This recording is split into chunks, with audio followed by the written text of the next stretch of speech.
We are only 22 days away from the 2024 presidential election. Donald J. Trump versus Vice President Kamala Harris. This has gotten tight. Since our last video, there has been a couple of major changes in the polling, and I want to go to it right away. Let's take a look. The last video, Pennsylvania was blue. It is now leaned into the Trump column. Kamala has had a fairly consistent lead since she took over the reins of the nomination of the Democratic Party. So it's really amazing the progress that Trump has made, the chipping away. He's holding a lot of rallies in this state. He's been there several times now over the last few weeks. It seems to be paying off for him. Pennsylvania has now leaned into the red column. The biggest surprise of all, though, is right here. Kamala has had up to a 4-point lead over the summer. Trump has never been in the lead, not since she was given the nomination, not since Joe Biden withdrew. Trump now has a half a point lead, a little over a half a point lead. This is not good news for the Democratic Party.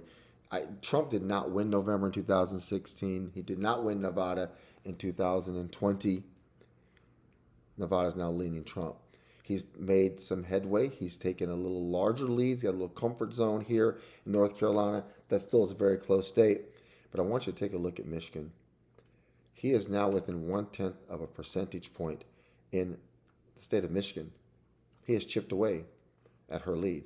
And he has done the same thing, more dramatic in Wisconsin, where her lead has been a steady 2.5 points to 4 points. Something's going on. Her message is not resonating. Donald Trump is starting to gain some ground in Wisconsin. I want to go again. We touched base this on the last video, but let's look at it again really briefly at Donald J. Trump's unfavorable rating. Trump has never been in the plus on this rating. Never has been. Not since he came onto the scene in 2016. Go back to late last year, he had a negative 16%. Steadily has improved, but something dramatic has taken place in the late summer. He's gone to single digits. It's never happened. This has not happened in a very, very long time. So his favorable rating is increasing. Let's go over to Vice President Harris. She's had quite a honeymoon. Let's go back, first part of the year, 18%, almost 19%. This is a plus rating now. Let me explain this to you. Her favorable rating has been higher than her unfavorable. Trump has never had a favorable to the plus side. But look what has happened since July. Her favorable rating has plummeted. It has plummeted. Several factors. She does not give interviews. When she does give interviews, she's not prepared for those. It's very obvious when you see the ABC interviews, the NBC, the most recent 60 Minutes interview, where there's a lot of controversy involving that particular interview. We're not going to get into that because I'm going to focus on the polls and the election. But her favorable rating has plunged, and she is now barely holding on. She actually dipped into the negative for just a second, but this is huge. Her favorable is crashing. Trump's is actually getting better. Let's go to Electoral College map and dive right in to the evening of November 5th, 2024. Let's get the easy ones out of the way first. As you know, Maine splits the Electoral College votes. There's 4 in that state. 2 Electoral College votes go to the general populace, the candidate, that wins the majority of the state vote, gets the 2 Electoral College votes. That will go to Vice President Harris. She'll take District 1 as well. Earlier in this process, the election process, District 2, a very red-leaning district. It's been carved out in Maine, very conservative. Kamala had a 5 to 7 point lead. That is evaporated. It is now safely in the hands of Trump. He'll take that district by 5 to 10 points. Maine will split the Electoral College votes 3 to 1 in favor of the Vice President of the United States. Let's get these Harris states out of the way first. You see Vermont's going to go, the home of Bernie Sanders, a very liberal state, going to go. New Hampshire's going to go. Massachusetts is going to go blue. You get Rhode Island, Connecticut, all these blue states up in here. Let's go to New York. Very interesting with New York. It's going to go blue, but it's not going to be 25 to 27%. The way that Clinton took it in his 2 terms, the way that Barack Obama took it, the way that Joe Biden won it, 25 to 27 points. Harris is just polling barely over 15%. This could be a problem for her. If she's not able to maintain the Democratic base in this dark blue state of New York, if she's not able to hold this 20 to 25 point lead, and she wins this state by 12 to 15, this is going to forecast a very gloomy night for the vice president. And I'll tell you why. That's going to tell us how people are going to be voting down ticket in states like Virginia, Pennsylvania, Michigan, Wisconsin. If she can't hold the dark blue base and she can't hold the dark blue wall in New York, these states are going to fall. But we'll wait and see. New Jersey will go blue, but not by a lot. Earlier in the summer, before Biden pulled out, this state was a tie in some polls, and the highest poll rating for Biden at the time was +3. Now, Harris has motivated her base there. This is somewhere between 8 and 12%. But again, she should easily win New Jersey by double digits. If this is an 8 to 10% point win for her, it spells a lot of trouble because that will bleed into Pennsylvania. It will bleed into Virginia, Michigan, and Wisconsin. Let's go down to Virginia. Virginia will be blue, but Trump has made some gains in this state. He's within 6 percentage points, but it still should be safe for her. Maryland, Delaware, those are going to be solid blue. And we go down to the District of Columbia. That is going to be a huge blue win for the vice president. She'll win that somewhere around 70 to 30%. Easy for her. Very, very easy. Let's get into some of Trump's calls here in the early evening. The 7 o'clock and 8 o'clock poll closings. Indiana, it's going to be very red. Ohio, not a bellwether anymore. Trump's going to win this state by at least 7 percentage points. Some polls have him up as much as 10 points, and those are some liberal polls. West Virginia, this would be a 65% to 35% or better win for Trump. Remember, West Virginia also is a huge player in the senatorial race this year, the control for the United States Senate. Joe Manchin's been a very respected Democratic senator for a very long time in the state of West Virginia. He has found himself leaving the Democratic Party. He's not been very much involved with Biden. He has not sided with Biden on almost any issue the last 2 years. He is basically taking a vacation from politics, and he is retiring from that Senate seat. It is now being challenged by the former Republican governor, Justice, very popular, very, very, very, very popular candidate. There's not even any polls being taken because he's up so far, 65 to 35, 70 to 30. West Virginia Senate seat will flip to the Republicans and could determine the control of the 2025 Senate. Kentucky, going to be very red. Tennessee, very dark red. Iowa will go to Trump. Missouri will go to Trump easily. Arkansas, easily. Louisiana, very deep red, 65, 70% to the president, former President Trump. Mississippi, red. Alabama, red. South Carolina, another 65, 68% win for Trump there. Florida, Florida has always been a hope for the Democrats the last 2 elections. Clinton did very well there. Barack was able to hold that. But Hillary, who was supposed to break the glass ceiling in 2016, well, Florida went to Trump, shattered her presidential hopes and her presidential dreams. And then in 2020, Trump even increased his lead in Florida. He's not going anywhere with this. The state's going to go at least 5%. The polls right now have it about 5 to 7, but that will be on the low end.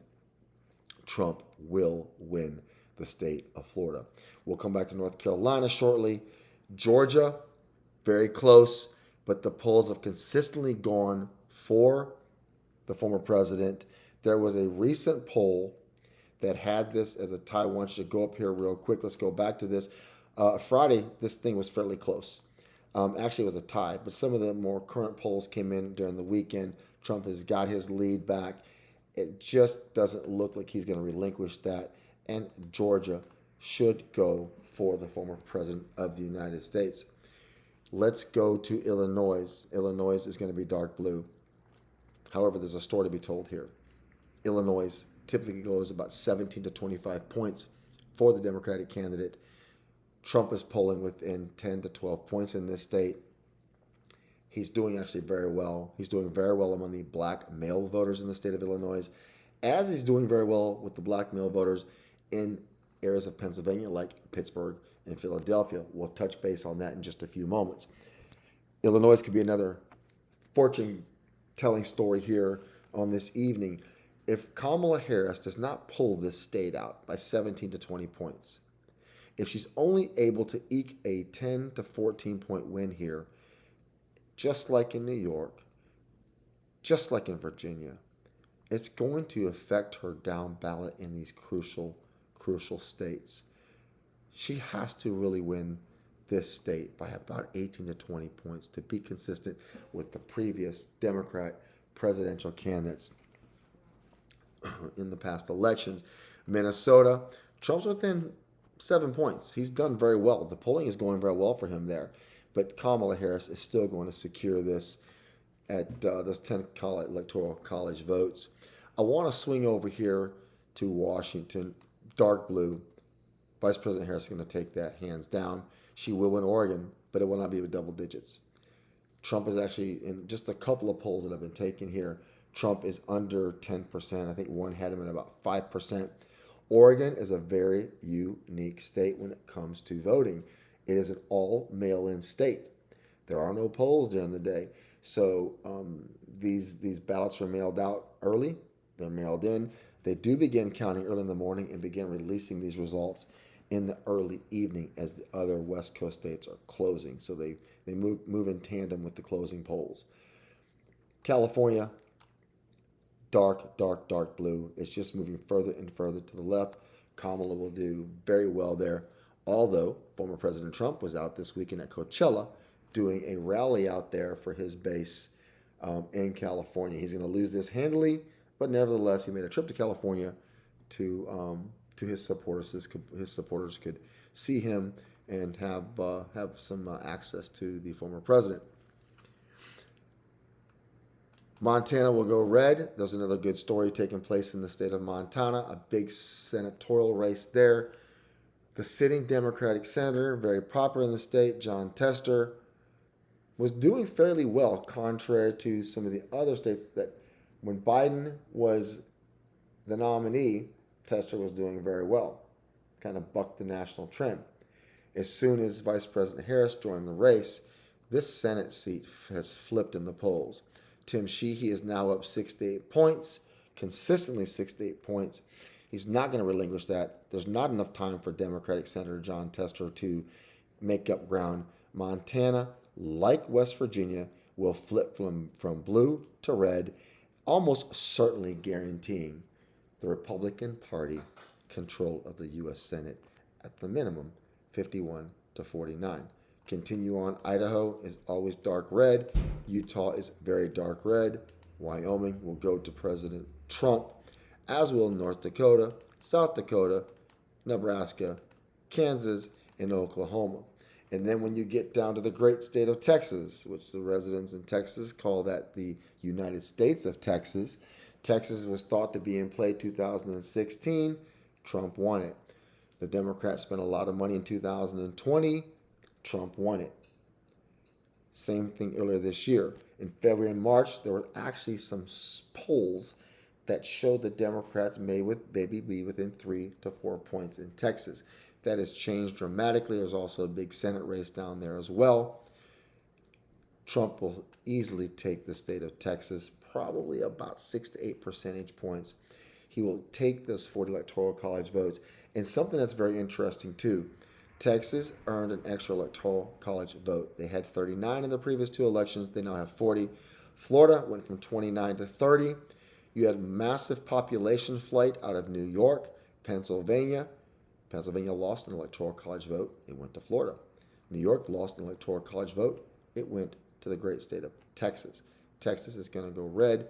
We see a 233 electoral college vote lead to 206. It's going to tighten up here in just a little bit. Let's go to Colorado. Colorado's blue. Colorado is moving further and further to the left of center, and they are beginning to replicate California as far as how fast they are moving from center left to the far left. New Mexico, it's going to go blue. But New Mexico is a great story, and you want to watch this over the next couple of presidential elections. New Mexico's Latino vote is no longer a guaranteed vote for the Democratic Party. It has moved a little bit further to the right of center, and there is a large contingent of Latino voters in the state of New Mexico that will be voting for President Trump. If Vice President Harris does not win New Mexico by 7 or 8 percentage points, if it's in the 3 to 5% range, this is a huge problem, not just for her on this night, but it's a huge problem for the Democrat Party moving forward. We're going to now go to the state of Nevada. Very, very interesting. We're going to go over here and take a look at the most current poll that has come in. Trump has never led. Trump has never led since Harris popped into the race. And now we see him etching, getting a little closer here.